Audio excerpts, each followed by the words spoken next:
За яг л ийм тогтворгүй засгийн газар 1.5 жилдээ явж ирсэн. Том төслүүд нь урагшилдаг байсан.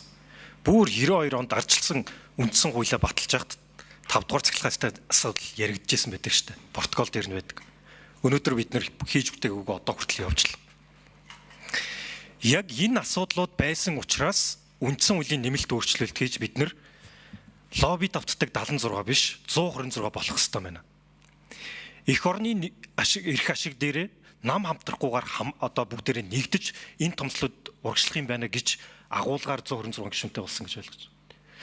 Тэгэхээр энэ 126 гишүүнтэй парламентын магадгүй одоо хамгийн том сорилт нь ингээд 10 сарын дараа ирж байна биднэрт. Яг урд нь тэр хийжсэн алдааг бид нар дахиад автахгүй эсвэл бид нар илүү эрүүлэр харж эвлэлтэн нэгдэж шийдэл гаргаж явах уу? За энийг бол ард түмэн бүгдээрээ харж байгаа шүү.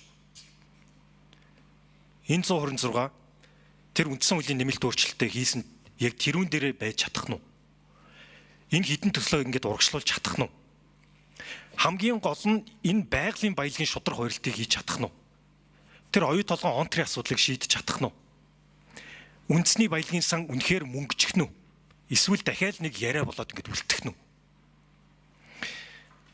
Тэрнээс биш ард түмэн бол бидний ярьж байгаа нэгт талыг тоохгүй. Зүгээр л энэ Монгол улсын их потенциалыг ашиглаад бид нэр урагшлаад чадах нүггүй. Энэ ард түмний өмч гэж үндсэн хуулиараа тунхагласан байгалийн баялагын шудраг хуурилтыг биднэрт орон сууц эрүүл мэнд болоод очих нүггүй. Миний хүүхдэд боловсрол болоод очих нүггүй. Надад эрүүл мэндийн чанар болоод очих нүггүй юу л гэж харж байгаа юм. Тэгэхээр Монгол улсад одоо өнөөдөр тохиолдож байгаа энэ улс төрийн асуудал олон оронд тохиолдож байгаа. Яг бидний одоо харж байгаа Латин Америк, Африкийн орнууд, Азийн орнууд давдган даваа гараад улс их орноо хөгжүүлээл явсан. Давж чадаагүй нэг нь яг хідэн элит тэр баялагийг контролж байгаа хідэн нөхдийнхөө дунд ороод тэгэл чөтгөрийн тойрогоосоо хийж гараагүй зөндөө орнууд байж л. Тэгэхээр эрхэм гишүүд минь бүгдээрээ энэ дээр том зургаараа харж, том агуулгаараа харж шийдлэл гаргах хэрэгтэй. Харин ямар ч шийдэл гарсан бид ямар ч үйлдэл хийсэн ард түмнийхөө өмнө нээлттэй ил тод нуухах юмгүйгээр л явуулах хэрэгтэй. Энэ бол зарчим шүү.